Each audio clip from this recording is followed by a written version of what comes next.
Arvoisat veljet ja siskot, assalamu alaikum wa rahmatullahi wa barakatuh. Allahin armo ja siunaus olkoon kansanne.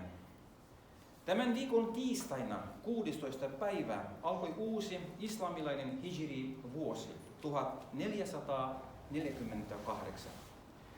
Olkoon se siunattu ja hyvä vuosi meille kaikille. Arvoisat muslimit, islamin ydin ei ole pelkästään rituaaleissa, vaan myös elämän tavassa, joka perustuu oikeudenmukaisuuteen, kunnioitukseen ja hyvään käytökseen. Yksi islamin kaunista periaatteista on se, että toisten kulttuurien ja tapojen kunnioittaminen. Kun muslimiyhteisöt ovat historian aikana siirtyneet uusiin maihin ja ympäristöihin, he eivät ole tuhonneet paikallisia tapoja, vaan ovat usein sopeutuneet niihin viisaasti ja oikeudenmukaisesti. Esimerkiksi avioliiton yhteydessä annettava mahr, myötäinen, ei ole ollut jäykästi sidottu yhteen muotoon, vaan se määrä ja tapa ovat vaihdelleet alueellisten tapojen mukaan.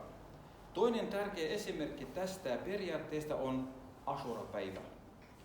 Profeetta Muhammad sallallahu alaihi wasallam saapuessaan Medinaan huomasi, että juutalaiset paastosivat Ashura-päivänä. Hän kysyi syytä ja sai tietää, että se oli heille merkityksellinen päivä, koska siinä päivänä Allah pelasti Mooseksen Faraon vallasta. Hän sanoi, me olemme lähempänä Moosesta kuin he, ja määräsi paastoamaan tuona päivänä. Toisessa perimetiedossa kerrotaan, että Quraishin heimo paastosi Mekassa Ashuraa jo ennen islamia, ja profeetta Muhammad paastosi sitä myös. Myöhemmin, kun Ramadanin paasto tuli pakolliseksi, Ashuran paasto ei ollut enää velvoite, vaan vapaaehtoinen, mutta se palkkio säilyi.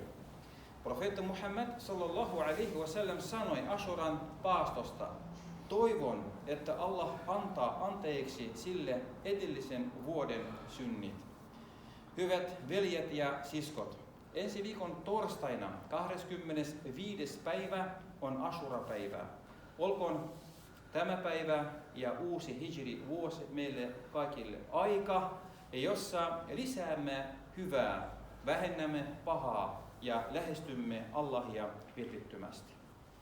Barakallahu lana wa lakum fil Qur'anil azim wa nafa'ana wa iyyakum bil ayati wal dhikril hakim innahu huwal ghafurur rahim al jawadul karim al aliyyul azim was sami'ud du'a.